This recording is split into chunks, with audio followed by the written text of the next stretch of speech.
wari ubizi? Ikipe ya Manchester United iri gushakisha uruhindu mwataka w'umunyarwanda Kwizera George nyuma y'uko atsinze igitego cy'akataraboneka umukino wahuje u Rwanda na Lesotho. Umutoza wa Manchester United Ruben Amorim ari kuvuga yuko ari busezere naramuka atabonye umwataka wakataraboneka. Utibeshya ikindi, icyo kiranyagisha.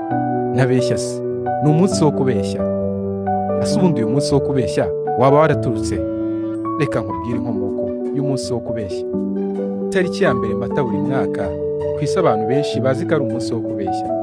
Mu bihugu byateye imbere uyu munsi urizihizwa cyane, nubwo no mu Rwanda ndetse no muri Afurika mbona batawuha agaciro kenshi. Uyu munsi watangiye bwa mbere mu gihugu cy'Ubufaransa nyuma y'uko umwami Charles wa 9 ategetse ko bahindura kalendari bagahindura bakajya kuri Gregoire, ubwo bari kuri kalendari ya Julian mu mwaka wa 1582. Ibi byahindutse igihe umwaka watangiraga hagati ya 25 Werurwe n'iya mbere Mata. Ikinyamakuru cyitwa Sortira Paris kivuga ko guhera icyo gihe impano zatangwaga ku itariki ya mbere Mata mu gihe bizihizaga itangira ry'umwaka zatangiye gutanga ku itariki ya mbere Mutarama buri mwaka, ni ukuvuga itariki umwaka wari uhinduriweho. Hari abatangiye kujijisha abantu batamenye ayo makuru, dore ko icyo gihe amakuru atagendaga yihuse nk'ubu ubwo dufite murandasi na za telefone zigendanwa.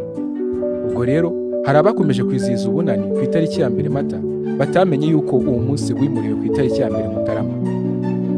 Ubwo ababimenye kare nabo batangiye kubagira ibigoryi, bakazajya babohereza impano ariko zirimo ubusa, mbese bakabapfunyikira ikibiribiri. Umuco wamenyekanye cyane mu Bufaransa ni uwitwa Le Poisson d'Avril mu rurimi rw'Igifaransa, bishatse kuvuga ifi yo muri Mata. Izina Poisson d'Avril ryakomotse kuba abantu barabaga bavuye mu gisibo cya Pasika, aho kurya inyama bitabaga bikunze kugaragara cyane kuko muri icyo gihe habaga hari amafi menshi. Ubwo rero bafataga amafi y'abaringa bakayaha abantu nk'impano, bamara kuvumbura ko ayo mafi ari baringa bakahita babibutsa yuko umwaka wahindutse, mbese izo mpano zitagakwiye kuba ziri gutangwa. Uyu munsi wo kubeshya wakomeje kwamamara mu duce dutandukanye, bisanga uri kwizihizwa ku ruhando rw'isi hose.